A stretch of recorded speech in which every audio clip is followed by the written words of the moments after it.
You're listening to the Bird Dog Babe podcast with my mom, Cortney Bastion. But I just think, why not start with a puppy that already has all of that genetic potential there? It's got all these generations behind it of dogs that all pointed, tracked, and retrieved on land and water. It's got that cooperative, easy to train temperament bred into it. So start there, whether it's within this breed or any breed. Start there where you have the least amount of work to do to get the pup from, an 8-week-old clueless puppy to a finished 2-year-old dog that can complete every retrieve or do well in every potential hunting scenario that you come up with. Hey, bird dog babes. My name is Cortney Bastion, and I am obsessed with all things bird dogs. And I'm here with you to share the stories, experiences, knowledge, and opinions from the women and a few guys in the industry that are killing it.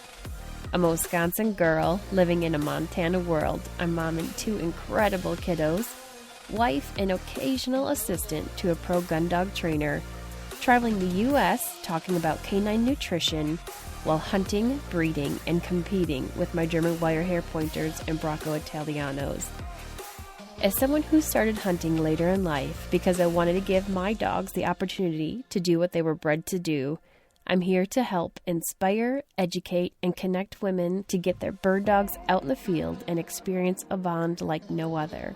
So pour yourself a glass of wine and get ready to be challenged and encouraged while you learn. This is the Bird Dog Babe podcast. My guest today is Cortney Schaefer. She is the breed warden and director of testing for the Deutsch Langhaar GNA and a JGHV Performance Judge. The DL GNA requires that Deutsch Langhaars pass both the VJP and HCP in order to be certified for breeding. The VJP evaluates a pup's natural ability and the HCP evaluates trainability. I highly respect a system and breeders that take dogs through advanced training before they're bred from. A natural ability evaluation isn't much use if a dog isn't capable of handling the pressure or has the grit that is typically required for advanced training. Cortney is not only concentrating on her own breeding program, but she's assisting all Deutsch Langhaar GNA members with theirs. On top of that, she's a full-time wildlife biologist, and she's getting out chasing birds and sending her dogs on blood tracks for game recovery. And she used to live in Wisconsin, so you just know she's got to be pretty awesome. All right, well, let's get after it. Thank you to sponsor Dakota 283, unparalleled protection for traveling to and from your favorite hunting spot. Dakota 283 kennels are a premium quality roto-mold with recessed handles on top for convenient and safe tie-down and makes it easy to lift up into the truck. I love the secure door frame with high security locks so I know my dogs are safe when I need to stop for fuel. An added bonus is the drain hole in the back, which makes cleaning a breeze when your dog has been run hard and put away wet. Head over to Dakota283.com and use promo code BIRDDOGBABE for a 10% discount.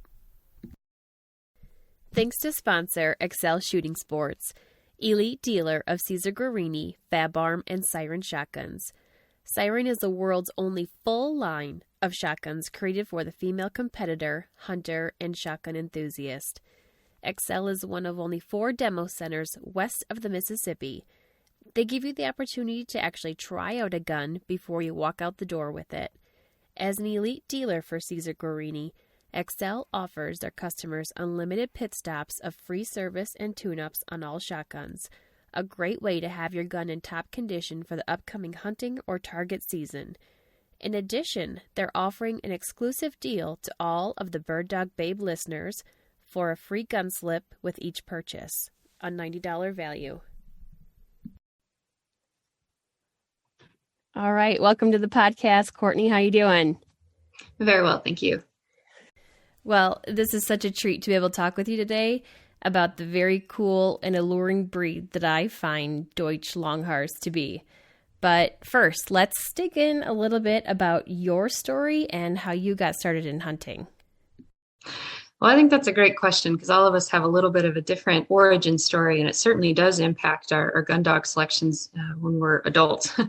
But I started out with having a dad who hunted when he was younger. And then by the time me and my 3 little sisters were all born, he didn't really hunt as much anymore, but had those nostalgic memories. So when I turned 12, he started taking me hunting. He gave me his old 410 pump action shotgun. And first thing I ever shot was a rabbit. And I was super nervous and excited. But we never had a dog. And so I liked being outside a lot. I was always a little bit of a tomboy. I liked hunting, but in high school, I played a lot of sports. And so hunting was something we did, but it was such a low priority on the list. We would only go if we didn't have a volleyball tournament or a basketball tournament or whatever else might come up. So I enjoyed it, but we didn't have a dog and just thought it was something I might pursue later. And then when I decided to go to college at the University of Wyoming, I wanted to major in wildlife biology and management. I'd grown up in the Platte River Valley of Nebraska. In high school, I led a lot of tours out to the Platte River to see the sandhill crane migration. So again, I just always had a strong interest in wildlife and the outdoors. And it was so fun going to school in Laramie because I was suddenly surrounded by all of these other wildlife majors, most of whom hunted significantly more than I had growing up. So it was great to just coordinate schedules and find out who had a Tuesday morning off without a class, and I would just go duck hunting with them. Or, we on weekends might go sage grouse hunting north of Laramie. So I just got into hunting a lot more. But of course, we're all college kids, so none of us had dogs. So it was difficult sometimes to recover game, but we had a fun time. And so when I was about to graduate from college, I thought, what would be a better graduation gift to myself than getting my own gun dog puppy? So I was really excited. I got on the list with a breeder and ended up getting my first puppy just a couple months before I graduated. And I should specify too, of course, not having grown up with a dog, I didn't have any preconceived notions about what breed I should be getting. I had some family members, some distant family members, and some friends that had dogs, but I really was starting with a blank slate and could choose from anything because I didn't have a sentimental attachment to anything. So when I was trying to decide which dog to get, one thing that popped into my head was way back in high school, I was in FFA, and one of the fundraisers we did was going door to door to sell fruit and vegetables, or fruit and cheese rather. So I happened to go to a more affluent neighborhood thinking they would buy more cheese. And I knocked on the door and I met my first small Munsterlander, and I just thought it was the most beautiful dog. And it turns out it belonged to the folks that own that Hornaday manufacturing company. So a lot of people, especially rifle hunters, be familiar with those folks. Right. So it really stuck with me. So then years later, as I'm about to get my first dog, I just kept thinking about how the one and only small Munsterlander I'd ever seen was a beautiful dog. And I did a little bit of research, and, they tested in NAVDA, the North American Versatile Hunting Dog Association. So I wasn't super familiar, but again, did a little bit of research, and it seemed like that would be a great fit. So that was my first puppy.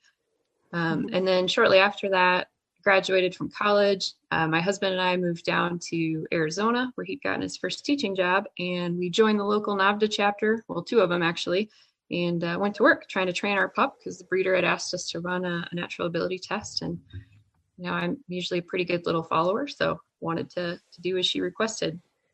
But we quickly found out that not every dog is created equal, and we really struggled getting our dog to point.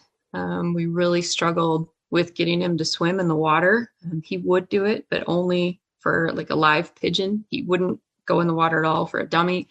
So we just had some training difficulties, and my husband had never had a dog before either. He'd grown up big game hunting, so he's really into archery, but again, had no clue how to train a dog. So we really relied heavily in those early days on those local NAVDA folks.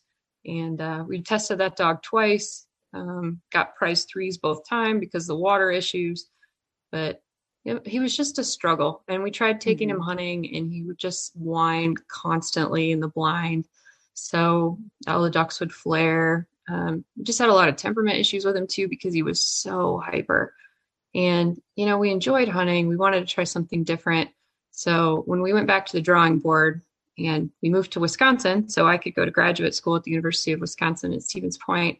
And right after we moved there, we said, okay, we need to get serious about this. We need to get a dog we can actually hunt with that's going to help us find and recover game and not hinder it.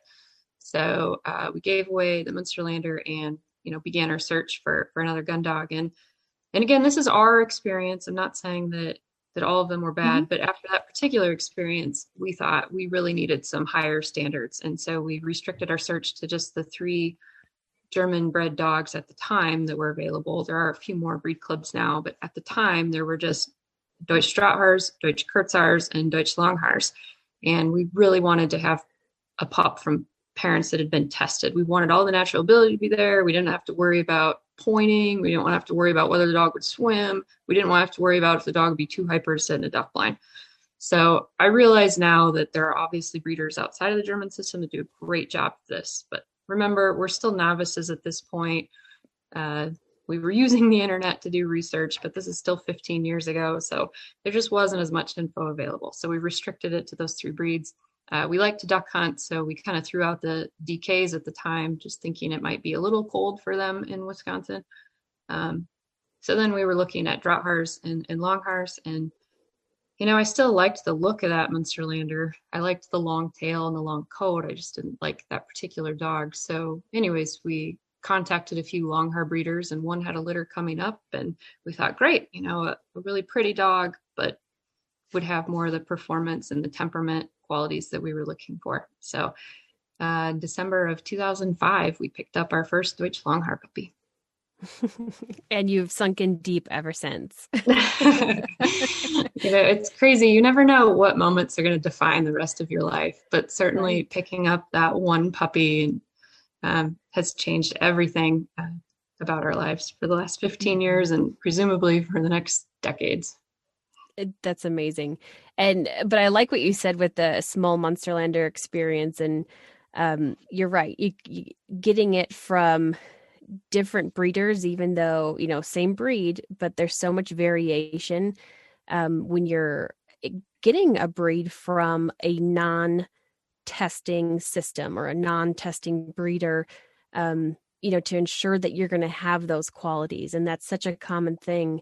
And, I think just training different breeds here, we'll have people that just had an amazing hunt with a friend's German short hair pointer, and then they go to, whatever website or newspaper ad it may be where they can pick up that same breed somewhere and get it home, and it's a completely different breed than what they even knew or thought could be. So so I like that you touched on that.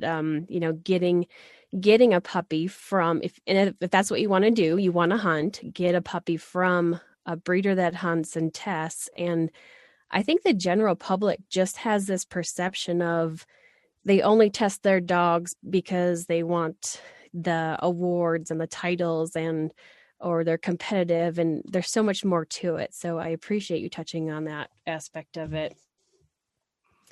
Yeah, thanks. And I would like to point out too that, that particular dog that I started with was not a good hunting dog or a good example of the breed. And since then, now that I'm a JGHV Verbandsrichter, a test judge, I judge a lot of Kleine Münsterländers, and a lot of them are fantastic dogs.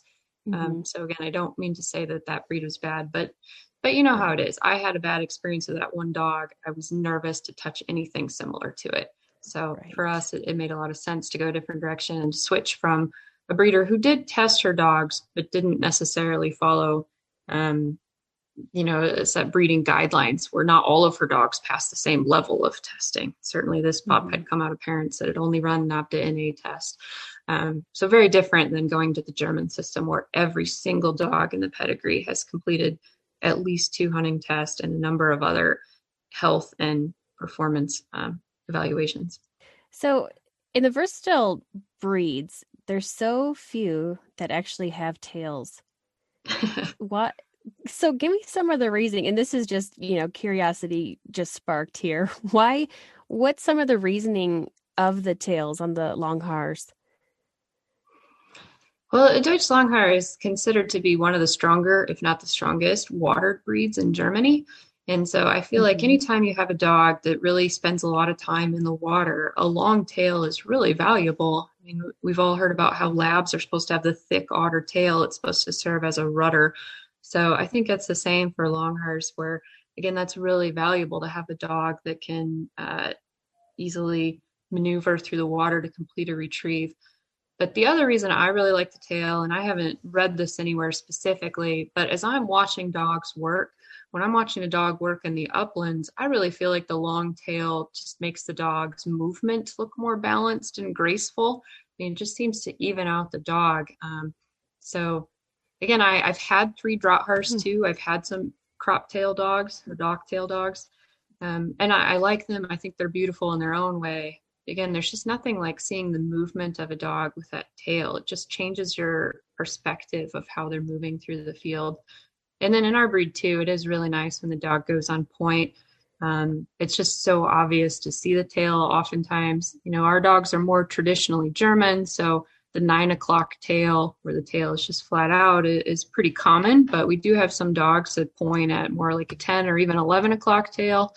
Some of the dogs have a little more curl to their tail, so it sticks up even higher. So it's really nice when you're hunting in some thick CRP or something. It's often easiest to see the tail before you see the rest of the dog. And I know that that's not as big of a deal now, that a lot of people are hunting with GIS or with GPS units, but still something that I like. Right. Yeah, it's a pretty thing. And I think of, I've hunted over several setters before, and same thing. So in the DLs, you're seeing them at 12, like a higher tail as well? Yeah, it just kind of naturally happens. It's not something that Americans have selected for and bred for centuries, but a lot of the dogs we've imported directly from Germany are coming over, and they might have an 11 o'clock tail. Definitely haven't got to the 12 o'clock tail. I think that would require some artificial selection on our part. But certainly it is higher, and it is desirable just for being able to see the dogs. One other thing I should point out quickly too, and you're probably aware of this, but for anyone listening, is you may also notice too that it's much more common to see dogs with long tails have the longer coats as well. And we really noticed the 10 years we lived in Wisconsin, we used to grouse hunt quite a bit, and the dogs' tails get really beat up in the woods, and sometimes you'd even get that bloody tip or that crack on the end of the tail. And so it is nice, and with having long coated dogs, that was a lot less likely to occur than on like an English pointer, just because they have that protection on their tail. Whereas when you get into short-haired breeds or wire-haired breeds, it's often desirable to dock the tail for the dog's safety, just so that they aren't getting that bloody cracked tail as you're hunting them. In your position as the breed warden, so how long have you had that position? Ooh, that's a good question. I know I've gone through a couple of re-elections, so I'm going to guess about 8 years. So I know in the Deutsch Langhaar system, they have in the DKs, they have breed wardens as well. Can you go through some of your responsibilities and what that means to be a breed warden? Yeah, and thanks so much for asking, because I know that can sound intimidating to folks just to hear the word warden, to think that I'm really enforcing a lot of strict rules. And certainly we have a fairly strict breeding system, but my role is really more of a breed advisor. So once someone completes all the requirements to get their Deutsch Langhaar certified for breeding, they have the option of breeding that dog to any other breed certified DL in the country. Or even they can select a stud dog from Germany if their dog's already produced a litter naturally, and we can do an artificial breeding. But anyways, so going back to the advice part, so basically a breeder will contact me and say that they've got a bitch that they're excited about breeding, and then we discuss different options. That is a requirement, is they must contact me for the consult. And we talk about all the stud dogs in the country and which dogs might match up with their bitches based on what they're prioritizing in their breedings, what perceived strengths and weaknesses they may have about their bitch. And then part of my job too is I'm trying to get my hands on as many of these dogs as possible so I can see them all in person. I try to hunt with as many Longhairs as possible when we have our annual meeting in South Dakota. I'm present at all the breed shows so I can see all the dogs move. I can see their temperaments. So I try really hard to make myself as intimately, knowledgeable about all the dogs in the country so that I can give some good advice as to what dogs I think would match up. And then, of course, I also have a software program where we can look at inbreeding coefficients and see how the pedigrees might match up as well. So anyways, during the consult, I give them, ultimately 3 different stud dogs I think will work well for their bitch. And then they can go ahead and breed that dog to any stud dog that they would like. It doesn't even have to be one of the 3 that I recommended. Just the big thing is they're required to consult with me before the breeding. And then of course we handle all the paperwork together. But there are 2 other really important aspects of the breed warden position as well. It's not just about who to breed your dog to, but I also coordinate all of the health efforts for the breed, any of the monitoring for hip dysplasia, for instance. So I've appointed an HD coordinator to help work with me so we can get all the hip x-rays submitted, because in our breed, it is required that every dog has their hips x-rayed before they can be certified for breeding. And they have to receive at least an A or B or C rating from the vet in Germany. And then there are further specifications for C hip dogs we don't need to go into. But basically, if your dog has A or B hips, you're good to go. But we also try to track and monitor any other health conditions that could come up in the breed. So I'm always tracking which dogs have had eye screenings and the results for those. I'm encouraging breeders to come up to me with any other issues, even things like a torn ACL. If that happens enough times in a line, then maybe there's a genetic component we need to be aware of. So I'm constantly tracking health issues. And then the third facet of my job is really helping folks with importing new dogs, because obviously as a breed that's not incredibly common in the US yet, we're still relying on getting a lot of new blood from Germany. So part of my position is trying to always review what litters are coming up in Germany and which ones might be a good fit for Americans here. And then as folks contact me with an interest in importing, then I kind of help them shop for litters. So I will give them recommendations of all the litters coming up in Germany and which ones I think might fit their desire, their needs, as well as something that's unrelated that's going to help our gene pool if that pup gets certified for breeding here. And then I kind of facilitate the whole import process for them as well. So Holy again, cow. I know breed warden sounds scary, but we're trying to it doesn't sound scary. It sounds like overwhelming to be in your position. And how could you do this? I guess we need to talk breed numbers here, because how in the world can you do all that? How many litters are registered per year? Yeah, and that's approximate, because we don't have that many yet. Last year, 2019 was actually a record year for us, where we had 8 litters and we whelped 71 puppies in the US. Okay. Which again was a record. This year we're back down to 6 litters and I think 47 puppies. So I think next year we'll probably climb up again and we'll see a little bit of fluctuation, but I would estimate in sometime in the next 3 years, we'll probably be up over 100 puppies a year for the first time. So we're really excited about that. And then as far as imports go, we typically import 1 to 10 puppies every year. So just kind of depends on availability here and how many folks are interested. And obviously this year with the global pandemic, we did not import any puppies this calendar year. It was impossible to get pups here. But again, I hope that folks realize that really with having a breed warden in this position, my job is just to try to help breeders make the best decisions they can and try to help people import the best puppies they can and try to make sure the breed's as healthy as possible. Like, I'm not here to oversee everything and be any sort of dictator. I'm just really trying to help people make the best decisions. Yeah, I mean, that sounds like an incredible opportunity to be mentored. Somebody new to the breed, or even those in it for a long time, to have that mentorship and the knowledge. If you know what's going on health-wise and structurally and performance, it sounds like with every single dog that's in your gene pool in the US. Well, I try, but I really enjoy it. I Gosh. think it's so fun to learn about all these dogs. And we are lucky too that we have a big annual meeting in South Dakota every November. And many of our members come every year. I mean, the vast majority of them actually come every year. So I get the opportunity to see the dogs all in one place. But what I like about it is that we do have, a first-time breeder. Let's say someone who just got their first Langhaar. They're super excited. They just got it certified for breeding, but they've only seen 2 other Langhaars. They might not know who the good stud dogs would be for their particular female.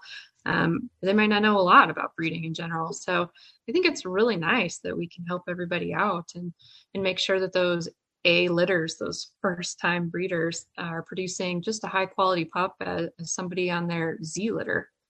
It's just really a way to equalize everything. Right. In your breed, are you guys allowed to import semen across seas and do frozen inseminations? And artificial inseminations? Yeah, we're very lucky in that our parent club, the Deutsch Langhaar Verband in Germany, has granted us special permission to use frozen semen from stud dogs in Germany to breed to American bitches. The only stipulation is that both the male and the female must have already produced a litter naturally before we're allowed to consider that option. And then also we have to get permission from the breeding commission in Germany on which stud dogs we want to import semen from. So for instance, I might submit a request and say, we've got a breeder that wants to breed their female. She's already had one litter of 8 puppies. So we know that everything is working naturally with her. She was able to be bred naturally. Again, we're just making sure that the dog doesn't have any health or behavioral issues that would prevent them from a natural breeding is the reason for that exception. But anyways, we might submit a list and say, these are the 3 stud dogs we think look good in Germany. What do you think?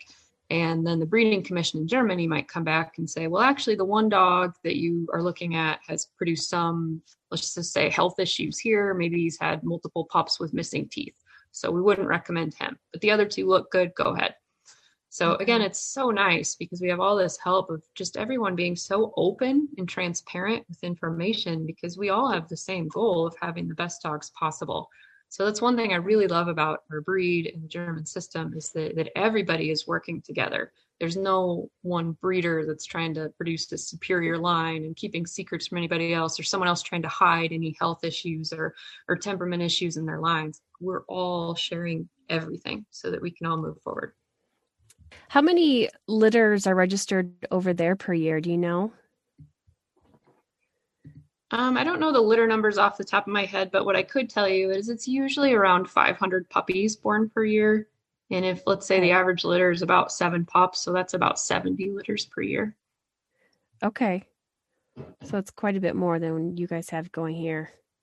Yeah, in Germany, the Deutsch Langhaar is the 4th most common breed of pointing dog. I mean, as you're probably well aware, the Deutsch Drahthaar is number 1 overwhelmingly. Deutsch Kurzhaar is number 2, the Kleine Münsterländer is number 3, and then the Deutsch Langhaar at number 4. Okay. So how long have they been over here in the U.S.?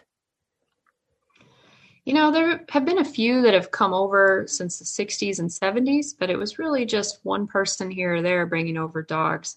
Right after World War II, and Craig Koshik, could speak a lot more to this as he's literally written the book on the history of versatile dogs, but Kurzhaars and Drahthaars were much more commonly brought over to the U.S. after soldiers were returning from World War II. And what we've been told, and again, I don't know how completely accurate this is, but the hearsay is that the Deutsch Langhaar breeders were watching this happen and they were really concerned and they felt like Americans were changing the breeds into the German wire-haired pointer and the German short-haired pointer. And so they were very protective. And for a long time, it was very hard to get a Deutsch Langhaar into the U.S. because there was this perception that Americans would ruin the breeds. But thankfully, there were a few personal relationships that allowed for more Langhaars to come over in the 90s. And really that's when we started seeing the first development of a German long-haired pointer club in North America. Because again, there just weren't many dogs. So we were just trying to get them from wherever we could get them. And then really it was in 2008, so just 12 years ago, that the Deutsch Langhaar Group North America was formed when we finally decided that not only were we going to bring dogs over, but we were going to have a vision and we were going to follow the German breeding and testing standards. And since the formation of DL GNA in 2008, it's been so much easier to get dogs and we rarely get turned down now. I mean, there's a few breeders that will say that they're just not comfortable shipping a pup overseas, but I think you could talk to any American breeder and find the same thing where some of us aren't excited about shipping a dog over the ocean. But at any rate, so we've really seen a lot more dogs coming since 2008, but we do have a full history of the breed available on the website if anybody wants to read more of the details about the early dogs and where they tested and where they went to. But again, really, it's just been the last 12 years that this breed's become established in the U.S. That's so new. I think one of the newer breeds then in the U.S., isn't it? I believe of the versatile dogs. Yeah, the Kleiner Münsterländer Group North America, or Group North America, they pronounce it the English way. They were formed more recently than us. But again, the small Münsterländer had already gained some popularity and was really becoming more evident in a lot of the NAVDA tests. but the KLM club is much newer. And then the German Poodle Pointer Club, the Verein Poodle Pointer Group North America, so VPP GNA, I believe is newer than 2008 as well. Okay.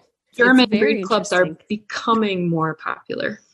Yeah, and maybe this is a good time to kind of break up those differences in the testing systems where, because you had mentioned the Deutsch Langhaar and then the German long-haired pointer.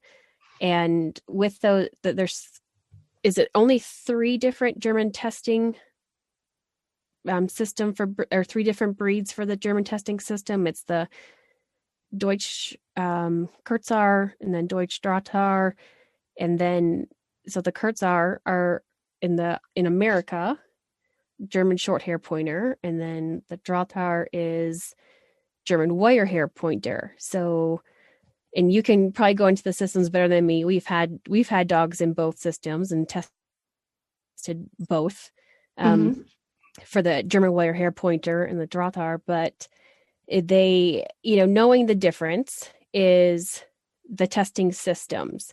And so that when you're getting a dog from is it DL GNA? Is that what you guys are calling it? That's the quick and easy acronym for our breed club for the Deutsch Langhaar. Okay. Okay. So if you ever, for listeners, if you're getting a puppy from any of those 3 German breeds and their testing systems, you're getting a puppy from breeders that have gone through this whole gamut of testing for ability, testing for structure, for health. So higher chances of knowing that you're going to get a puppy that's going to perform to the levels or have the ability to do what it was bred to do. You can probably say that better than me because I know it's tough. We all have a rudimentary understanding of German language now, thanks to all of this. Although I still can't say the North America. It just brings out the northern Wisconsin Yooper in me when I say North America. Well, and maybe I should back up just one quick step and clarify that, a lot of these German bred dogs are testing within the Jagdgebrauchshundverband, which is a big mouthful, but let's just use an acronym. We have lots of alphabet soup in the German stuff. So basically, okay. JGHV is the overall umbrella organization that has set all of the testing regulations for all JGHV recognized breeds. And so commonly or historically in the US, that did include the 3 breeds that you spoke of, the Drahthaar, the Kurzhaar, and the Langhaar. But as a JGHV judge nowadays, I still would say those 3 breeds are the most common, but we're seeing more and more Kleine Münsterlanders, and every year we have some poodle pointers as well. So I would see those 5 breeds really comprise the main German bred dogs in the US today. And we do see some other breeds too. People might import, a Vizsla or, French Brittany might come over from Europe that has a JGHV recognized pedigree and is allowed to test. So there are many breeds that can be included in these tests, but the 5 that I mentioned are all the ones that have recognized breed clubs here in the US that are striving to then run their dogs in these tests and then use those tests as part of the evaluative procedure for determining which dogs are broodstock. Okay. So in the JGHV, you have, is it 3 different levels of tests? Is that correct, that they have to complete in order to go through the system? Sure. And it might help too if folks are familiar with racehorses. Everybody likes to turn into the Kentucky Derby, and they're all 3-year-olds, right? Well, obviously all those horses weren't born the same day. They're not all exactly 36 months old, but that's how they've delineated it for racing purposes. And so we do something similar within JGHV where every puppy that's whelped, let's say between October 1st of 2019 and September 30th of 2020 needs to complete their BJP and their HCP, the first 2 levels of testing, the next year. So a pup born in that time frame, again, let's say October 1st, 2019 to September 30th, 2020, needs to run the next spring. In 2021, they have to run the VJP, and they always have to run the HCP the same year in which they run a VJP. So I know that's a little confusing, but so to be clear, I probably should say and the too. VJP is typically in the spring, right? And then the HCP is in the fall. Yeah, and really all these tests are designed to prepare your dog for the hunting season. So the reasoning behind all of this is that you get a puppy. Let's just say you get a puppy sometime this summer. That's what most people do. You'll get a pup in the spring or the summer. So then you can kind of dink around with it, take it hunting this fall. But really next year is when you would test it and train it so that its second hunting season, it's a well-trained dog that can be a really effective hunting partner. So with the VJP, it always happens in the spring.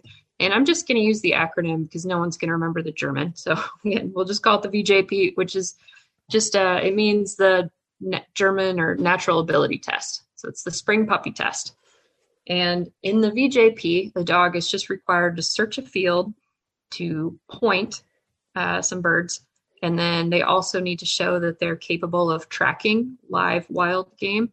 So we often try to conduct the test in places that have a healthy cottontail rabbit population or a healthy jackrabbit population. The judges and the handlers will all line up. The handlers will be a little further back so their dogs can't see, hopefully, and the judges will push forward to flush a rabbit.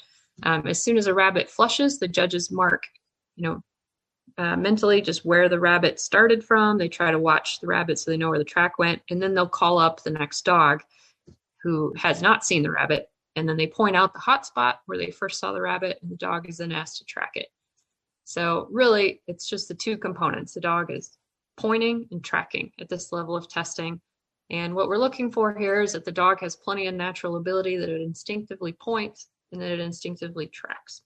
And the reason we do wild game is it's just tougher. If your dog can track. So there's no swimming in that level. Correct. There is no water work involved. And, I used to ask about that because I have a lot of background in running a NAVDA test as well. And those that are familiar with the NAVDA natural ability test know that it's pointing, tracking, and, is the dog going to swim to make a retrieve? But, in Germany, most of the dogs are already force broke that winter before. So they don't really have a water component there because it would be too easy. In America, we don't always necessarily force fetch our dogs as early. But again, in case people are wondering, that's what I've always been told is the reason why there's no water component. All right. And then the HCP.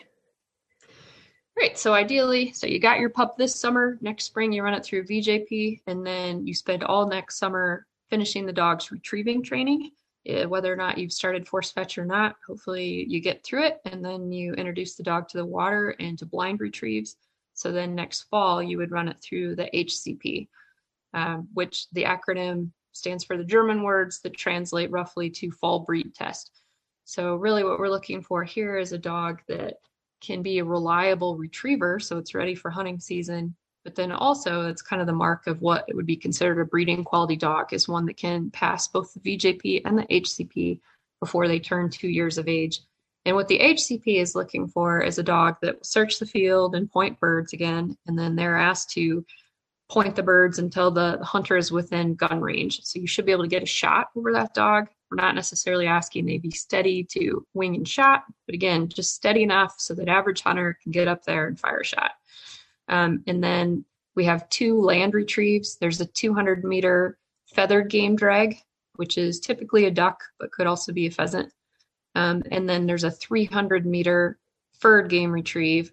So it's a rabbit that people bring. And the idea behind those retrieves being that if your dog can get out 300 meters away from you and still behave properly and pick up the rabbit and bring it back without any further influence from the handler at all, then that truly is a force broke dog. And then we have 3 water retrieves in the HCP. The first one is just a simple marked retrieve, but the one twist in it is that the judges throw out a dead duck into the water, and then as your dog is swimming and about halfway to the duck, another judge fires a shot at the duck on the water, and the dog must still, without a word, complete the retrieve and bring it in and sit to deliver to hand. And the reason we do this is There is a difference between dogs that are gun shy on land or gun shy on the water. So Germans feel like it's really important to test for it in both places. And you're not allowed to continue the water testing portion unless your dog is past that. And we're just trying to be really ethical hunters here. Why would you put a dog in a position where you're asking it to retrieve a duck if you're not 100% confident it will retrieve a shot duck? So once they complete that, then they move on to the next water retrieve, which is a blind retrieve of a dead duck. The water has to be at least 30 meters across. So the dead duck is placed on the other side of a pond, typically in some light cover so the dog can't see it. Bring the dog up. You send them in, hopefully with just the one command to get full points. And you have to go get the duck and bring it back. And then finally, we complete the test with a search behind a live duck, which a lot of people just call a duck search, but I should specify it is pretty different from a NAVDA utility duck search, for those that are more familiar with that. So in an HCP search behind the live duck, a live duck is placed out on the pond, and they're supposed to be sent within gun range of where you send the dog from. So a lot of times we'll, pull the primaries so the duck can't fly, and then throw it out to the middle of the pond, and then just use, rocks or an umbrella or whatever it might be to try to spook the duck into swimming all the way across the pond and ducking into cover. Because what we really want to see is not just the dog's ability to independently search and find this duck, but hopefully also its ability to track. And a lot of the dogs are really great at tracking on water if they get the opportunity. So anyways, then the handler comes up. It's a blind send where you just send the dog, and hopefully the dog swims out and connects with the track on the water. You can follow the track on the water into cover and then continue the search from there. Of course, it doesn't always work out like that. Sometimes the dogs don't take a great line. I mean, these are oftentimes, 12 to 18-month-old puppies. So they might not hit the track on the water, but that's okay as long as they then hit the cover and independently search it. And usually we cap that search out at 10 minutes. So if they've searched for 10 minutes and they've really covered the pond well and they haven't retrieved the duck, they can still get a maximum score, really, a 10 or 11, depending on what kind of search they did.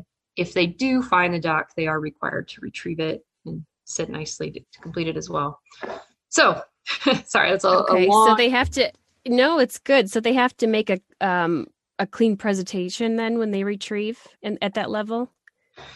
Yes, in our regulations, it says that the dog must present the game. So they have at least the 4 retrieves between the 2 on land and the 2 on water, and then possibly a 5th one if they find the live duck. So on all 5 retrieves, they're judged on their ability to present it. So for us, that means the dog should come in, it should sit, and then the handler can grab the duck. So again, a little different from NAVDA where they're not required to sit.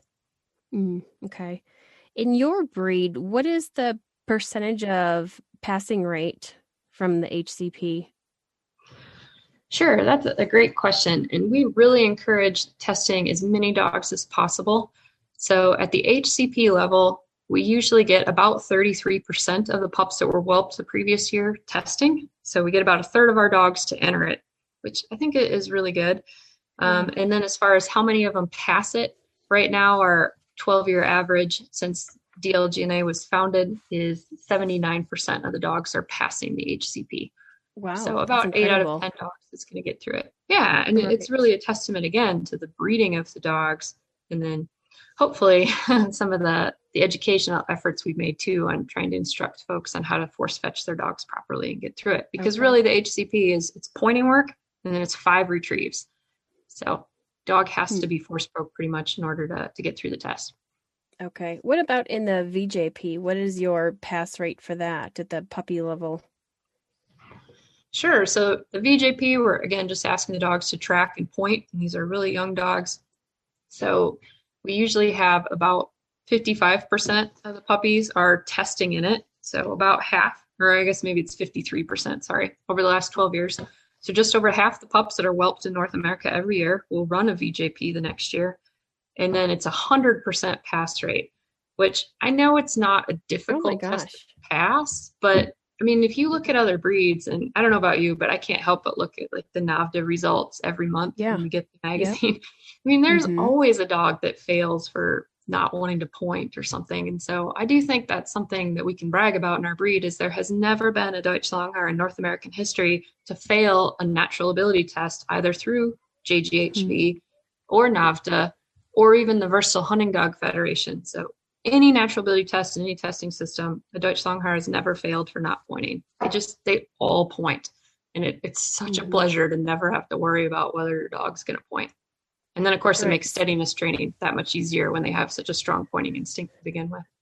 All right. So I'm curious, in your tracking portion of that, in the VJP, the field tracking, because I feel like in the NAVDA system, so much of that depends on the conditions, not only of, weather, but the field conditions. And because I've seen dogs that can track anything from the day they've, started to do one, and then get to a test and you can see 7 out of 10 dogs not pass their tracks. Do you guys do anything specific as far as tracking conditions? It must be 2 inches of grass. It has to go over cornfield. Like, do you have anything that is going to be really specific to your tracking conditions that you set up? That's a good question. And we don't have anything that specific as to what conditions would allow us to hold a test that day. But we do certainly have a test report that the judges must fill out after every test is complete. And on the summary of the test, or Form Bot 2, it does ask what the conditions were like. It wants to know if it was a dry day or if it was moist conditions. It wants to know what the game conditions were like. I mean, did we find a lot of rabbits so every dog could track a couple of them, or was it difficult? So was every dog only allowed to track 1 rabbit because we just couldn't find any more? So we track all of that stuff, and you do see it in the scores sometimes. But again, we're only testing in the spring. And so I think that helps a lot with tracking, is that in most of these areas in the country, when we're trying to find rabbits in April, like, there is still dew on the grass in the mornings. And then a lot of these test sites we've used historically for years. And so we are aware that there is game present and we can find it.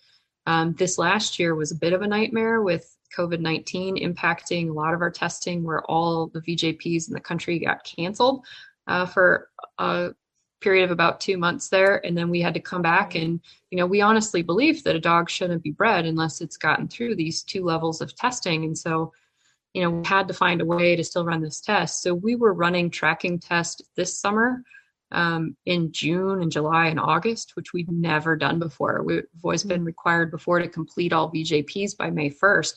So when we're running them in the summer, the conditions were noticeably worse. It was a lot tougher on the dogs, and you saw it in the scores. It was reflected with some lower than normal scores, but, we had to get them. But I would say that's one advantage we have over NAVDA, who's holding tracking tests year round, is that when we're limiting it to the spring months, we definitely have better tracking conditions. And you guys are using live rabbits then? Yes. Okay. Wild game. So, we're trying to find cottontails and jackrabbits. So it's a little different too. Right. That's interesting because, in NAVDA, you have the option to use furred game. Dead, but as a more of a, I guess, drag situation. I've never seen anybody since I've been doing it since 2007 actually opt for that option of fur over feather. But I guess it's just kind of an interesting thing to know the difference with tracking fur versus feather, in your opinion. Yeah, I was going to say, in my opinion, I can't say this is fact, but again, we're asking our young puppies to track wild game. So it is furred game. The tracks only count if they're on a rabbit, or if we can find a raccoon or something, we'll put the dog down too, which is very different, in my opinion, than tracking a captive raised pheasant that was just released. I just feel like even hauling birds in my truck, I can smell them so much, but it must just be much easier to track a stinky pen-raised pheasant, regardless of what the weather and vegetative conditions are like, as opposed to a wild cottontail. So I think it is harder. But again, it's just what we've chosen to do. And then it's funny, you mentioned the drags. I was running a dog in a NAVDA utility test in 2012, I believe, and I brought a rabbit just because I'd been training with one and I thought it would be fun, just something different. And the judges commented it was the only time they'd ever had someone actually bring a rabbit instead of using the duck. But I don't know. I just figured I had it. She liked it. Yeah. Why not? Well, and I was going to ask you too, since you do both systems with your dogs, if you opt for that, for the rabbit instead of the bird, instead of the duck. Yeah, I just did that one time for fun, but at our test, we always have to bring both. So, I mean, the dogs are going to do either if they're properly force fetched. It's really not a big deal, but I don't know, just whether you have one or not, because NAVDA does specify if you want the fur drag, you have to bring the game yourself. So I think a lot of people just don't want to bring a rabbit. That's fine. Yeah.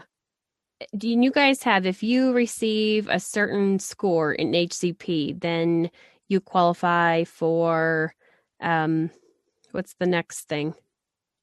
So actually our dogs just have to pass an HCP. We don't have a specified minimum score that they must get. So once they have passed the VJP and the HCP, they're eligible for breeding as long as they complete all the other requirements. So the hip x-rays, the breed show. Our breed is also unique in that they have to be marked as loud on furred game. So that means that at least 2 judges have to see your dog barking while it's on the scent or sight of a rabbit or a fox or a raccoon. So some unique things there. But then there is a third level of testing through JGHV that's personally my favorite, but it's not required. It's an optional test, and it's called the VGP. Again, I don't want to go through the German, so we'll just use the acronym that basically means it's the finished dog test. It's the master hunter test, and it's a really special occasion to go through it because it comprises of at least 26 subjects. There are some additional subjects you could get points for if you choose to do some other optional things within the test, or if you're just lucky enough that, if a rabbit runs out while your dog's doing a search and you can stop it, then you get some additional points for the dog being studied to fur. So those kind of things, but it's minimum 26 subjects. So it takes us 2 days to get 4 dogs through this test. So it's unlike any other testing experience because you're there the entire weekend. Your dog is under judgment the entire time. Even if your dog is not the one being tested in that moment, it's one of the other 4 dogs, and your dog is in the truck. If it's whining or barking, you can fail the test because, again, it's a finished dog. So it should be well behaved and well mannered the entire weekend. So it is really Are you checking that there's not bark collars on them in the vehicles? Yes, exactly. Not allowed. That, and because there are so many subjects, you're going through the 4 dogs so quickly as you try to get from one thing to another. So there really isn't time to do a lot of training in between or to try to sneak anything like that. Although that would definitely be, a big no-no, and you would be reprimanded for that. But that's why I like it. I like running in it. I like judging it. It just flies by so quickly when you've got 4 dogs that you're just constantly running from one thing to the next. And the test really forces your dog to jump back and forth too between subjects that require a ton of cooperation and then subjects that require a ton of independence. I mean, we have one subject that's just called the Stöbern, the independent forest search, where you're just required to send the dog on one command out into about a 3-acre wood, we'll say, just because I can't remember the exact hectares right now. But anyways, the dog is just required to basically do a duck search in the woods is how I liken it for folks. So they need to go out and spend up to 10 minutes just searching. They need to continually expand their search and cover that entire chunk of woods trying to find game.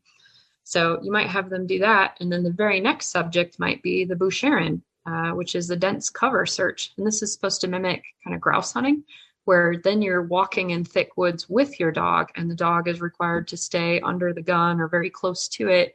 And then you're going to fire a shot or 2, and the judges want to see that the dog stays close to you and is hunting for you in the woods and not just leaving you behind when you shoot or when they're searching. So I love it. I think it's the most fantastic test. Sounds incredible. Yeah. How many of those do you have in a year of the VGP? There are certainly fewer VGPs held. I'd have to look and see how many there are in the country, but typically I would say there's a couple dozen held around the country to facilitate all the dogs that want to test, not only in our breed, but again, with the 4 other German breeds that actively run through the program. And I should probably specify too what the VGP is. So I talked about a couple specific subjects, But so it's 26 subjects broke down into 4 categories: field, water, forest, and then obedience. And so the major thing is that if you run a dog through a VGP, they have to be steady to wing and shot, because in the field sequence, we are this time saying that the dog must remain throughout the entire sequence until you pick it up. And then the water work is pretty similar to what we described before for the HCP. There's just one additional blind search, but this time they don't put a duck out on the water. You're just sending your dog out to search a water body that has no game on it. And we just want to see, well, how much drive does that dog have? Will they continue to expand their search even when there's no scent present? So you're really seeing what the dog's desire is there. And then in the forest category, we have things like a blood track, where the dog has to complete a 400-meter blood track that's aged 2 to 5 hours, or you can get extra points if you choose to do an overnight blood track. You can get even more extra points if you choose a couple other recovery methods other than just having the dog work on a lead. And then there's a couple of fox retrieves. There's a 300-meter fox or raccoon retrieve. It's, dealer's choice, whatever the handler would like to use. And then there's another fox or raccoon retrieve where the dog has to jump over an obstruction that's, I'm trying to remember the exact conversion, but just under 3 feet tall, where they have to jump over, a log pile or fence, or it could be a ditch too, to recover something big. So I always really like training for that too. I mean, if your dog can pick up a 12-pound raccoon and retrieve it 300 yards through the woods, or jump over a 3-foot fence with it, don't really have to worry about it bringing me back a pheasant opening day. Right. So there's a lot of fun work like that. And then the obedience is a lot of the steadiness again, but we have some things kind of similar to some of the stuff in NAVDA where, the dog has to be put on a down stay and the handler disappears out of sight and fires a couple shots and the dog can't move or whine. We have a driven hunt where the 4 dogs in the test will line up with their handlers outside of the woods, and other people, the judges and other volunteers, will crash to the woods yelling and shooting and making all sorts of noise, and the 4 dogs can't whine or move. And then there's a lot of healing and off and on lead and some other obedience stuff. So it's really an impressive test to watch. It's so fun to see that the dogs are truly capable of it, and just a matter of exposing them to 26 different subjects. Are they ever braced with another dog? Nope, there is no solo brace work in the field. Okay. But you guys have like a temperament evaluation, right? Is in that temperament evaluation, are they around other dogs? Well, obviously in the driven hunt, the 4 dogs are all kind of sitting there pretty close to each other. But really, for temperament evaluation, what we do is at all 3 levels of the German testing, every dog's score sheet is marked with their temperament, whether they were calm or lively, passionate, or if they were shy or nervous in any way. And then if they were shy, is it of the other dogs or people or game? So there are a number of boxes to check on every dog's score sheet. And then we also do that in the breed shows as well, where the dogs are all next to each other and around all these other people. And so if a Deutsch Langhaar is marked as being shy or nervous, trying to think what other ones there might be.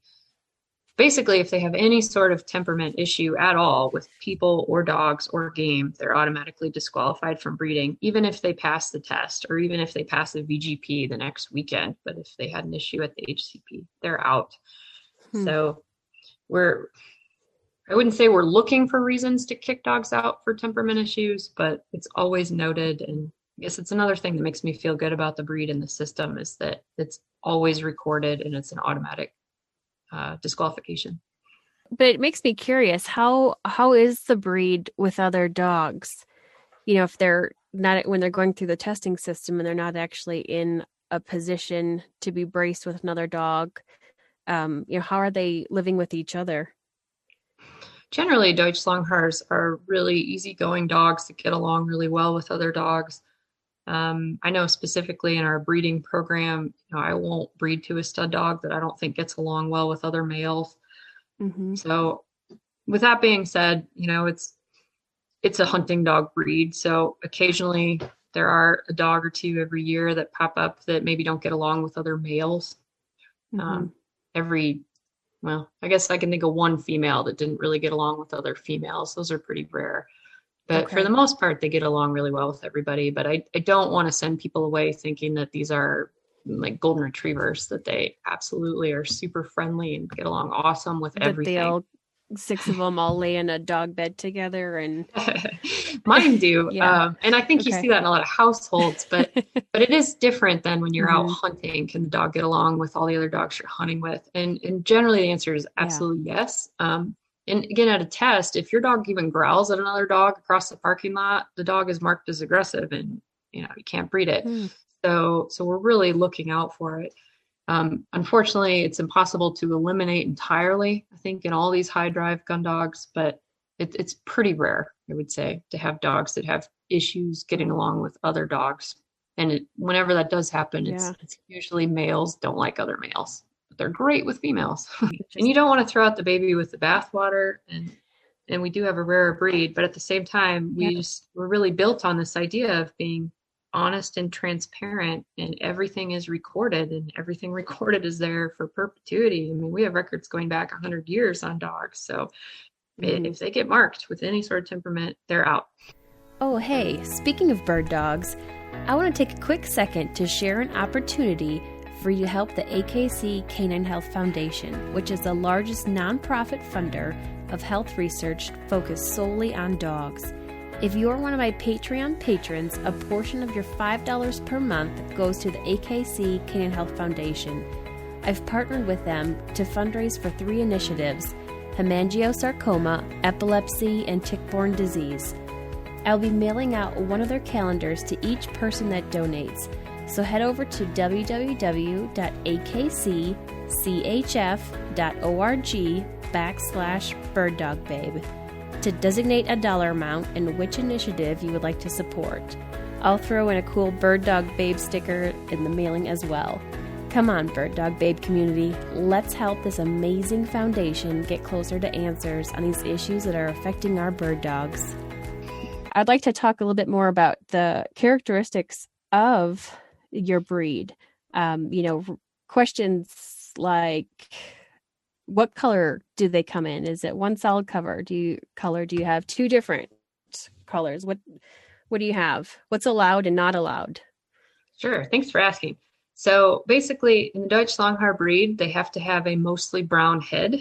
And brown is always kind of our base color. So they can have a big white blaze, or they might have a solid brown head. The rest of the body can be anything from solid white to solid brown. So we have everything from dogs that are white with like brown plates on them and brown ticking, to dogs that have really heavy ticking, kind of like a lot of short hairs you see, and then dogs that are solid brown. So just has to be brown. Okay. So if you have one that has mostly white head, would that be considered not breedable? Correct. Yeah. And we haven't seen that here in America yet, but I know they've had some problems with some of the GLPs in Holland and the UK in the past, where pups are born that are mismarked, where, instead of just having a white blaze on the face, they might only have one white or one brown ear and one white ear. Like that would be disqualified from breeding in the Deutsch Langhaar world. So I know a lot of setters might look like that, but again, that's not allowed. It just has to be predominantly brown head, but white markings are allowed as long as they're in the minority. Okay. What's the average size of males and females? This is a larger gun dog breed. So just want to warn people of that. Like they're meant to be substantial, strong dogs that can work all day, but bust through the cover and swim without any difficulties. So our female dogs are typically 55 to 65 pounds. They're usually, ideally between 60 and 63 centimeters tall at the shoulders. So maybe not the tallest dogs ever, but just substantial, like the weight is there. And then with the male dogs, we're looking at ideal height being between 63 and 66 centimeters tall at the shoulder. And then probably weighing between 65 and 85 pounds.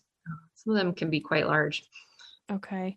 So you mentioned that they need to break through brush. So do they make for good grouse hunting dogs then? They do. I lived in Wisconsin for 10 years and I absolutely loved grouse and woodcock hunting with our Langhaars. In fact, I had one bitch that did really well at the breed show. She got the maximum ratings you could get because she was a really nice, strong, powerful dog. And then when I bred her, I ended up keeping a puppy that was a really nice dog and actually went on to become, versatile champion and a VGP prize one dog, but she was definitely finer boned. I mean, she had a little bit narrower chest and just lighter leg bones. So she was taller than her mom, but actually weighed, a few pounds less because she just wasn't as strong. And I noticed when I was grouse hunting them together, there's a need for that substance. Like the mom, she could bust through anything and it wouldn't stop her or slow her down. And the daughter, even though she had bigger wheels, I mean, I would see her just bounce off of raspberry bushes because she couldn't get through and she'd have to go back around. And she was just wasting all this energy covering so much more ground because she couldn't just crash through it. So that's where it was nice to have that visceral image of that's why substance is important. And that's why we're trying to keep it in the breed. Really interesting. So what does your breed say on dew claws? Do you leave them on or take them off? We don't have any specifications we have to follow through the breed club, but I couldn't help but notice that every pup we imported from Germany still had them because they're not allowed to remove them there. So my first few litters, I took them off just because I thought that's what you did. But, none of our German dogs ever had any issues with them. And then I started doing a lot more research and I've talked to a couple of veterinarians about it since and read some articles. And so now I leave them on because I feel like they're really valuable for the overall movement of the dog. And then I've seen them where, it's not a thumb, but it does have a little bit of function where they are able to use it to trap live game if it's not dead yet. And then my current vet's a big proponent of leaving dew claws on any breed that is outdoors a lot because he's talking about how it helps them. He's seen dogs like get out of ice if they fall in through the pond and they really use the dew claws to pull themselves out. So anyways, I leave them on now. Right. Okay. And I advise all our breeders. What about? Oh, you do it. Okay, so it's like a recommendation, but not a requirement. Yep, exactly. I do cut off the rear dew claws. You had mentioned those have no function. Okay, is that common that they have those, or is it kind of sporadic? Very sporadic. I think I've had 2 litters over the years that have had them, and it's been like 2 pups out of the litter. Pretty rare. Okay, yeah. So you had mentioned to me earlier that they're a fast maturing breed. So by that, do you mean like at 8 weeks old, they're kind of ready to rock? You're going to see a lot of natural ability early on, or kind of go into what you mean by fast maturing? Sure. Well, most DLs are incredibly strong pointers. And certainly when you've got a 10 or 12-week-old pup, they're almost all pointing by then if you've given them some exposure. But really what I mean by fast maturing is more that they're able to take some of that advanced training pressure. So when every single dog in the entire history of the dog's pedigree has had to pass an HCP before they were 2 years old, what we see then is that the dogs are just mentally tough enough to take a lot of training. So I force fetch most of my DLs when they're 5 or 6 or 7 months old. And then I usually break them out, study to wing shot and fall, at the same time or shortly thereafter, because they can take it. I mean, they can take that physical pressure. They can take that mental pushing that you're doing. So that's what I really like about them. I just feel like dogs' lives are too short to take 3 or 4 years before you get to this advanced training level with the dogs. I prefer to have that foundation built before they're a year old. So by the first time I take them hunting, they're already force broke, they're already steady, and it can just be a nice, enjoyable hunt that we can then have with the dogs for the next decade. Yeah, so they're not by any means a soft breed then.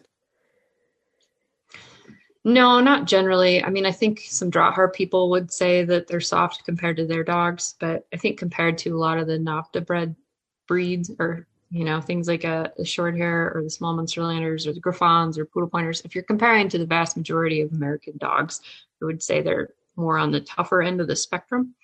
Mm-hmm. Okay. But obviously there's variance too. And, some breeders select for some different traits as well that might mean that some of their puppies are a little softer than others. But in general, even a soft DL, like they need to get through an HCP or they're not going to get bred. So you just don't see a lot of really soft dogs. Would you consider, so temperament wise, like, is there any sharpness or protective, good around kids? What do they like in those areas? Sure. Well, I definitely think they're wonderful family dogs. They definitely do best if they're raised in the house with the family. They're generally a calmer disposition. for a breed. So they're great with little kids, usually great with the other pets. So we do need to be a little cautious sometimes about other pets that might be in the household. I've got some puppy buyers who have cats, but I think if you raise a Deutsch Langhaar puppy with a cat, they could probably get along okay. But certainly if you already have a cat and you're getting an adult DL, it's probably not a good idea. It's just cats are too similar to other game in a DL's eyes. I think that's pretty common for a lot of the German breeds. Yeah. And certainly when we're out hunting, the dogs are looking for birds, but if they encounter a raccoon, they're going to stop and take care of it. And, I think this is one area where I need to kind of explain too, where American hunters really differ from German hunters, because here in America, we have trapping seasons. We have a lot of folks that are out here trapping foxes and coyotes and badgers and raccoons and all these species that are preying on game bird populations or their eggs. And they don't have that in Germany. So in Germany, they really value the dogs that have this capability of helping control predator populations as well. And your dog is fully expected to catch and kill the fox while you're pheasant hunting. I mean, that's part of its job. Yeah, and I really appreciate a dog that'll dispatch before it, rather than bring me a semi-live animal back. So yeah, I because I don't like to do the dispatching myself. Right. And oftentimes the dog is more humane than a gunshot anyway. Found that on many species of game, not just predators. Right. What kind of birds do you all hunt, Cortney? Now that we live in Nebraska, we primarily hunt upland birds. So far this season, we've been out hunting for prairie chickens, sharp-tailed grouse, pheasants, and bobwhite quail. I used to hunt a lot more waterfowl when we lived in Wisconsin. It was just a lot more accessible to get to some areas. So we hunted a lot of geese and ducks. And then obviously we hunted grouse and woodcock there too, but mostly upland game birds here. I do a little bit of waterfowl hunting. And then my husband is really into deer hunting. I've tried and I just can't sit there and be patient enough. I would just much rather be walking behind a dog. So anyways, he shoots deer and then he calls me and then lets me come blood track them with the dogs. And then we've also had some friends that will allow us or ask us to come out and help them recover deer as well. So it's a really fun aspect of owning a bristle dog. That's a good feeling. What about, I probably a lot of people ask you this when they come asking for puppies. Do they shed a lot? It's tough to answer that question because everybody has a different perspective. I would say they do shed, but if you've had a lab, then no, they definitely do not shed as much as a lab or German Shepherd or some of those. Good breeds. Comparison. Yeah. But if you've had a short hair, then maybe you don't see the hair as much. So it would shed more than a short hair or Vizsla. But I guess what I like to tell people too is that it's a different kind of hair, just being that longer, softer hair. So when our dogs do get hair on and maybe like the side of the couch or in the carpet, you can just wipe your hands or wipe, on your pants. If you've got dog hair on your pants, just wipe it with your hand and it'll just come off. Whereas short-haired breeds, you might not see as much hair, but when you see it, it's so hard to get out of stuff because it's just sharp and really digs in there. So the same thing for, vacuuming and sweeping. It's really easy to clean up the hair that is there. But yeah, I would say moderate shedding. What does the breed need as far as structure? So, some breeds you have to tell the new owners, like especially with wire hairs, I guess I'm going to use as a good example. When they get a 8-week-old puppy, give them structure, crate train them. Don't let them sleep in bed. Don't let them get away with stuff, because as soon as you give them an alpha role, they're going to take every little piece of that they can get. So what is your breed in comparison with that? Can they go sleep in bed as soon as they get to their new home and not have any issues further down? I feel like this is more personal preference than anything. Like as a breeder, I tell all my puppy buyers, please crate train your dog. Here's an article I wrote on how to do it. Instill as much obedience early on as you can, because a lot of the hunting training is just advanced obedience, really. So just build that foundation. But with that being said, we've certainly had puppy buyers that take that advice and some that don't, and we've seen mixed results. Again, they're not golden retrievers, but they're not as tough as a Drahthaar either. So kind of in between, where I think structure is good for any Deutsch Langhaar puppy. But if you have a softy owner who lets them get away with stuff, generally the breed is cooperative enough, you could still get away with correcting a lot of those habits later on. Okay. So I would say they're pretty forgiving for first-time dog owners who haven't yet figured out if they are going to be strict with their puppy or not. Mm-hmm. So but they should be. What kind of owner would you, they should be. Yes. I think structure is good in any breed, regardless of what they are. But I think that goes along with the don't treat them like fur baby mentality as well. So yeah, who would be a good or an ideal owner for the breed? Yeah, I think that's a good question. And I think the biggest thing that we're looking for are people that are real active hunters. Because it is a really pretty breed, we get a lot of inquiries from folks that don't hunt, and they'll say, well, I hike a lot, I camp a lot, so I would have the dog outside. And my response is that, look, these dogs live to retrieve. That's their biggest desire in life, is they want to go bring stuff back to you. So if you're not ever going to harvest anything for them to retrieve, I just feel like it's unethical to place a DL with someone who's not going to let them do the one thing they love most in life. So first and foremost, obviously hunters. But then there, even different kinds of hunters, folks that might only hunt opening weekend and then take one trip out west a year or something like that. And while that could be okay, I prefer people that are going to hunt the dogs more often, because they do like to have a job. And while they are one of the calmer breeds of pointing dog, they still feel like they have some energy, they want to work. So we try to find folks that are avid hunters for them.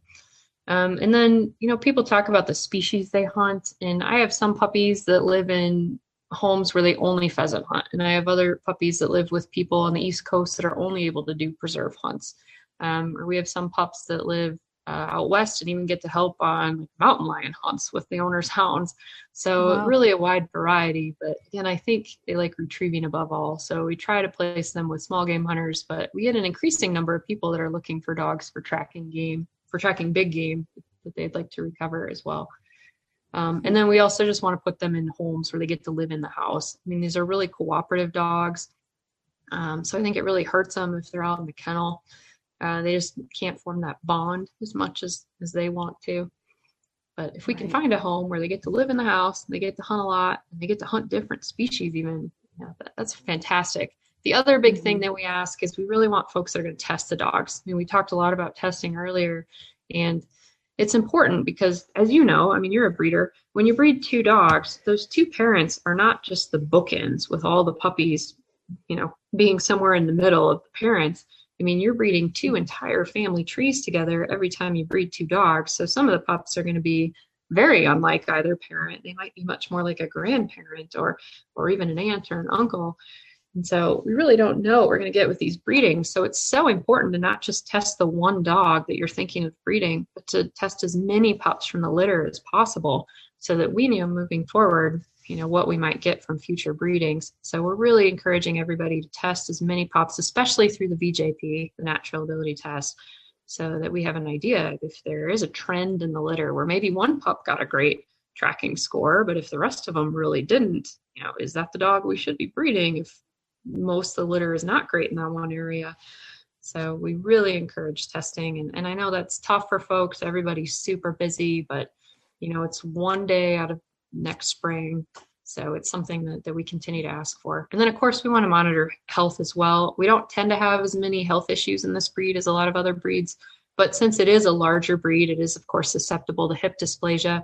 So we do try to ask everybody who owns one to x-ray the hips of their dogs as well. And if that's something they can't financially commit to, or again, just aren't willing to do it for whatever reason, that's probably not a home we want to place a puppy with. Well, you had mentioned, the testing that you want as many people to do as possible. Can you give us an idea with if they're just doing the pointing and tracking in the VJP, what kind of commitment do those new owners need to put towards that test? Do they need to have, do they need to send it to a trainer? Can they take it to the test without any training at all? Do they need to put a couple weekends in? What are you guys suggesting? No, when we tell them that they need to sign up for a natural ability test, it doesn't mean you can just show up having done nothing and expect the pup to have all the information already in place. So That's a good point. So certainly they need to have some exposure for the puppy. We advise folks, just make sure you take your puppy on lots of walks at first. You don't even have to do any training. Just get them out in the woods, get them out in the fields, get them out swimming, just so they are learning to use their nose and growing confident in their ability to search and find game. And then we start introducing birds. So generally before people run a VJP, you don't need to take your dog to a professional trainer by any means. In fact, those pups that have gone to pro trainers actually usually do kind of worse at a VJP. They tend to just do better. They're such young dogs. If they just get to stay home with the person they know and hunt with the person they know, they tend to do better. So anyways, if they just could purchase a few birds from a nearby supplier and make sure the dog points really and is learning their stuff to find. And we do some drags with puppies just to get them into tracking mode, so that by the time we point at the test and say, all right, here's a cottontail hotspot, track this, they've at least done, a handful of drags where they understand what you're asking of them for them to put their nose down and focus on a track. So I think it's very minimal effort that's required to prepare a dog for a VJP. And again, hopefully the genetic package is there so that if you put in some of that minimal effort, you'll really awaken all the natural instincts that are in the pup. Does the DL GNA or JGHV have training days like NAVDA does? Each of the breed clubs in the U.S. do have training days. Within DL GNA, we're still kind of a smaller group and have an unequal distribution across the country. So we have training days every month in Wisconsin. We've had training days every month in Colorado. And then I've done some in Nebraska when I can get people from nearby to join me. But mostly we're kind of relying on the Verein Deutsch Langhaar Group North America, so VDD. The Langhaar folks are great because they've got so many members across the country. They're producing over 1,000 puppies a year. I mean, they just have the infrastructure there. So they have monthly training days in many states, and they've been kind enough to invite our dogs to come along. Well, that's nice. A good partnership then.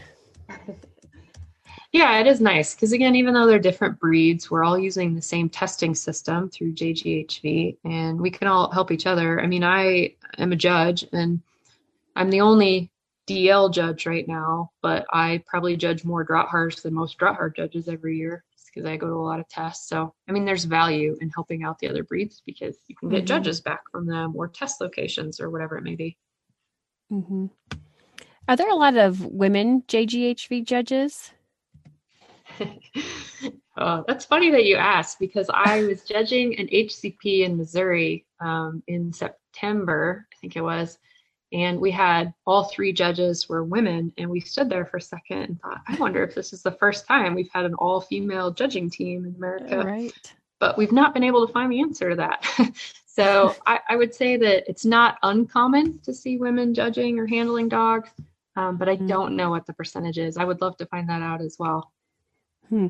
Yeah, just kind of curious on that because I know, in the NAVDA organization, it's the numbers that are continuing to grow with the number of women that are getting their judging license. So you're seeing the growth pattern of women increasing everywhere in all venues of hunting and dogs. So it's pretty cool. Yeah, it's the one demographic of hunters that is not declining right now. The number of female hunters is actually increasing. So it goes to show that we should have more female judges and dog handlers as well, but I don't know what the percentage is. Going back to a topic that you're pretty passionate about was the importance of buying a well-bred dog. So, coming to your system, do you want to touch on that a little bit about somebody that would be looking for this breed and some of the benefits that they would have to get it from a breeder that's in the DL GNA? Yeah. So we've talked a lot about the testing and the breeding requirements in the breed, and I know that sounds really strict, and it is, and it's not easy to get a dog certified for breeding, but what it does mean is that it's really easy for someone as a puppy buyer to make sure that they're getting a quality pup, because they can contact any breeder in the US, any breeder in Germany, and they're going to get a pretty similar pup, whether it's somebody's first litter or their 18th litter. So it's nice that we've created that consistency within the breed. And I don't know of many other breeds in the US where you can say that it really doesn't matter which breeder you get a pup from, because the pup's going to be the same. So I do think that's really important. But one thing I kind of mentioned in the pre-interview too, I feel like none of us have unlimited resources or unlimited time to put into training a puppy or helping to develop its potential. We all have other things going on in life. So I think it's more important now than ever to select a pup from a breeder within one of these systems or there's no perfect breed, or we wouldn't have so many breeds, right? This is just the breed that's fitted me personally the best, and that I would encourage other folks to consider. But so I think there's a number of other great breeders out there too, not just within the JGHV system, but that's what I'm talking about today, because that's what I'm familiar with, and that's what's worked best for me, and I think for this breed. But anyways, going off on a tangent there. Yeah, you're good. But I just think, why not start with a puppy that already has all of that genetic potential there? It's got all these generations behind it of dogs that all pointed, tracked, and retrieved on land and water. It's got that cooperative, easy to train temperament bred into it. So start there. Whether it's within this breed or any breed, start there where you have the least amount of work to do to get the pup from, an 8-week-old clueless puppy to a finished 2-year-old dog that can complete every retrieve or do well in every potential hunting scenario that you come up with. What kind of support does the DL GNA provide, like support and education for new members and breeders? Because I know, like with you guys have a breed show, so they have to be educated somehow on what correct conformation looks like, or new people getting into the breed, having some training tips. Do you guys offer any of that education and support through the organization? Yeah, one thing that's really nice about DL GNA is we are a pretty close-knit group, and everybody is so supportive of each other.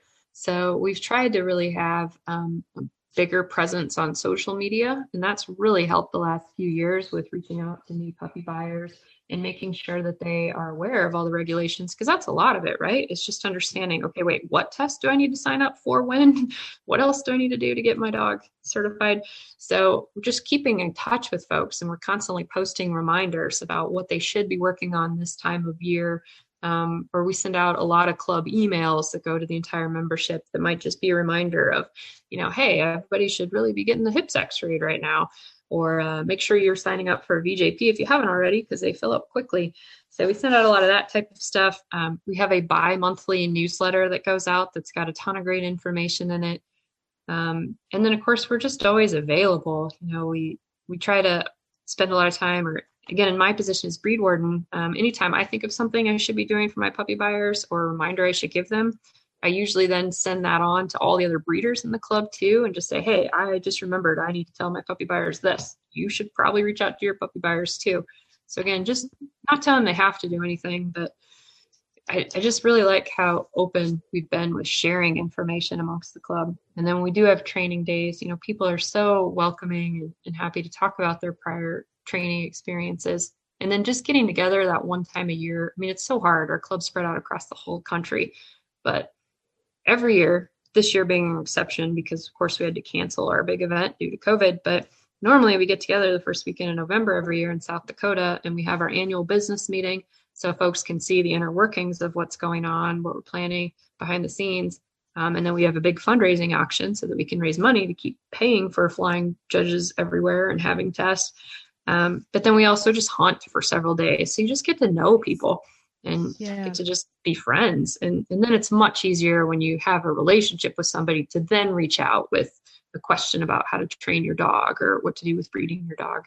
So we just have this great community within the club. And that's one thing that a lot of people have commented on that have been newer members. I mean, it's hard for me now because I've been in it so long, I kind of forget, but some of the newer members have just commented, wow, I just feel like everybody is helping me, wants to see me succeed. And that's a really cool feeling. You're not just getting a pup and then, off in the wilderness on your own. Yeah. Yeah.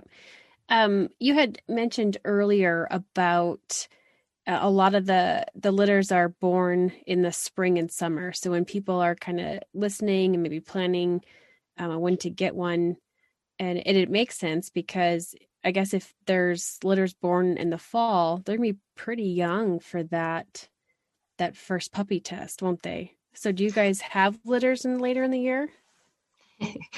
We do. I mean, you wish that in an ideal world, you could always whelp puppies in October or November, because that late in the calendar year, then they get to skip a whole year before they test. So a pup born they do today, okay. In November would not have to test until the spring and fall of 2022. So you're at a real advantage. And again, I think racehorse folks do the same thing. Like they try to have the foals, born as late in the year or as early in the breed year as possible, so they're as old as possible for testing or for racing. So we do the same thing. But with that being said, again, as a breeder, you're aware, bitches don't always come into heat when you think they will or when you wish they would. And sometimes, what do you do? So actually, I just whelped the litter in August, which I hated doing. I've never had a litter that late.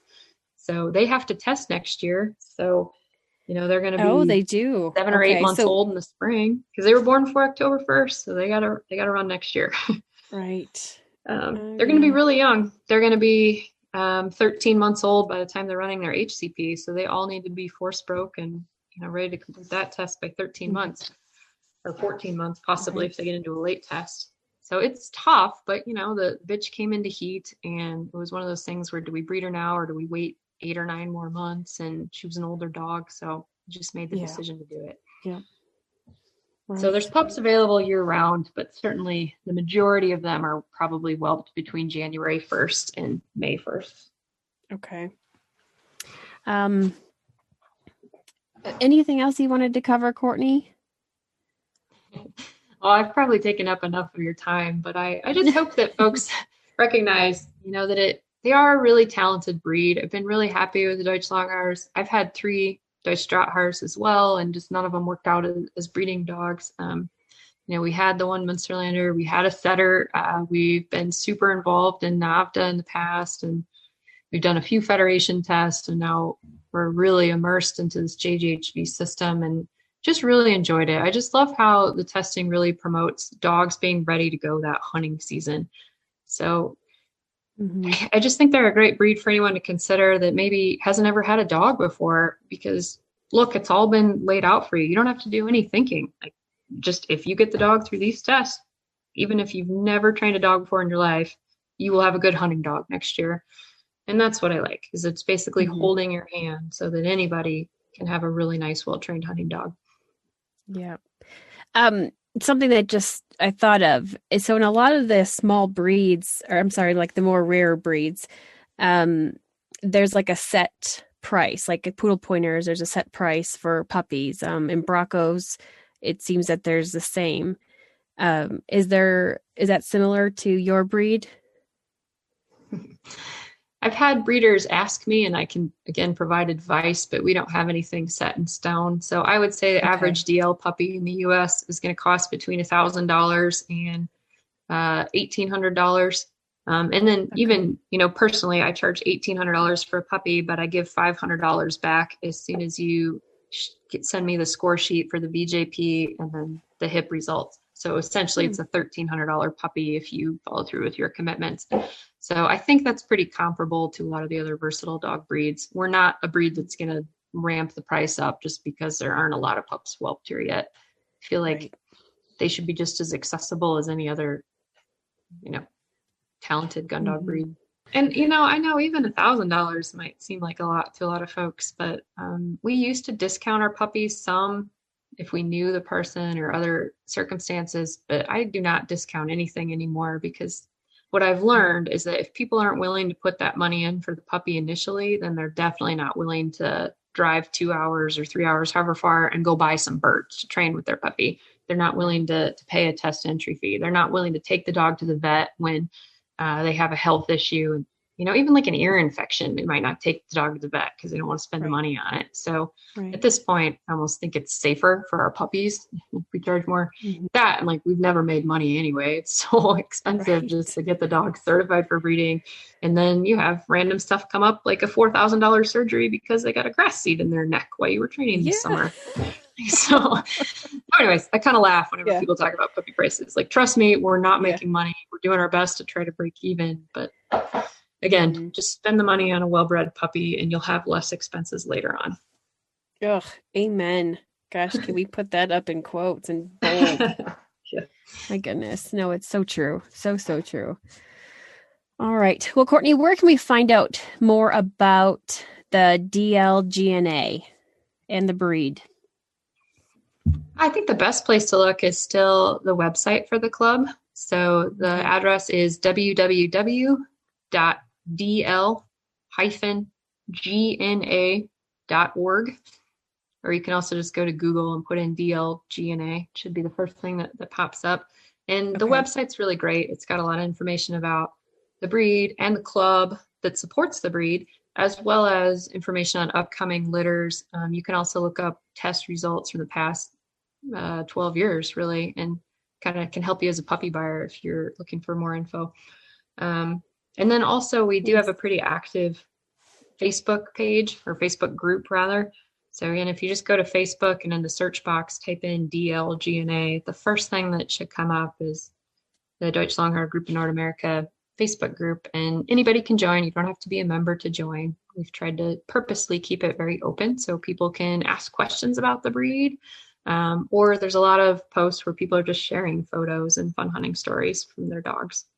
Perfect. And I can add those websites and links to the show notes to this as well. And since you spend so much time mentoring and educating and everything for the breed, I'm sure you wouldn't mind if people reach out to you personally. Probably there's a link through, or an email address or something through the website that they could contact you if they have questions.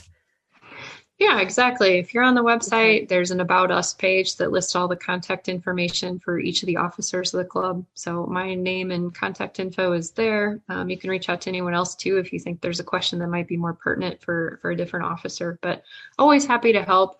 Again, I would reiterate that I really love these dogs, and they've been just a perfect fit for my husband and I and the hunting that we do and the types of trainers that we are. But again, they may not be perfect for everybody. And so a lot of our breeders ask a lot of questions to screen for new homes and just make sure that they're a good fit for these dogs, because we want everybody to be happy. Ultimately, you should be enjoying hunting with your dog, no matter what it looks like or what breed it is. So how many versatile champions are there in the NAVHDA system with DLs? Do you know offhand? I do. Technically, there is just one VC Deutsch Langhaar, and it's my girl Bianca from Koreschatten. And she's actually the second youngest VC of all breeds too. Wow. Well, congrats. Well, that shows, early maturing, doesn't it? Yeah, it was really fun. I ran her in her NAVHDA utility test when she was 10 months old. And, she got a prize 1. So then we qualified, and I had, let's see, I guess 3 NAVHDA utility prize 1 Langhaars, but I just didn't run the other 2, just mostly a cost thing at the time. But I thought, I'm going to just give it a shot. And she did great. So I was very happy with that. But there have been, if folks are confused, there was another dog that became a VC that in NAVHDA is just registered as a GLP. So if you look at NAVHDA records, it's going to say 2 GLPs, but one is a Langhaar and one is a GLP. Okay. Got it. Yeah, because NAVHDA clumps them together. Yeah, so we've asked them to separate them, and they do not wish to. Yeah, I think they've been asked in the other 2 or a couple of the other breeds as well, and they haven't. So yeah, it's okay. I mean, I really value NAVHDA. I think it's a fantastic way to meet other hunters and trainers in your area and prepare dogs. I think the tests are great. They're kind of similar to our tests, so they're a great way to prepare for our tests. Right. So I think it's a really valuable organization, but definitely has some slightly different goals from JGHV with the registry difference. So I understand that they have different different goals and objectives. But I still register all of our puppies with NAVHDA, and I encourage all of our puppy buyers to run in NAVHDA tests as well as JGHV. Perfect. Well, thank you so much, Cortney, for joining us today and educating us on your awesome breed. And I would really like to get to one of those tests, to the VGP test, because that sounds like a whole can of awesomeness. It is. It's just so impressive what they're capable of when you just ask them to do it and spend the time showing them how to do it. Absolutely. All right. Well, thank you very much. All right. Thanks so much. Appreciate the opportunity. Have a good one. Thanks for listening to another episode of the Bird Dog Babe podcast. If you enjoyed this episode and learned something from the content, please share it with your friends. Please subscribe, rate, and review this podcast on whichever platform you're listening from. Check out the show notes for links to references from this episode, as well as info on how to connect through Facebook, Instagram, and YouTube. If you're loving this podcast and want to support the production and content, please consider becoming one of my Patreon patrons. Being a patron connects us more on a personal level, where I'm able to help answer questions and give advice. My husband William and I have bred, owned, and trained AKC Master Hunters, Field Champions, NAVHDA VCs, and AKC Show Champions. We're excited to not only share what we've learned, but also listen from previous and future episode guests for additional content. Go to patreon.com/thebirddogbabe and $5 per month and you're in. Through the Patreon platform, 5% is donated towards conservation, and an additional 5% is donated to the AKC Canine Health Foundation. Until next week, Bird Dog Babes, keep them versatile.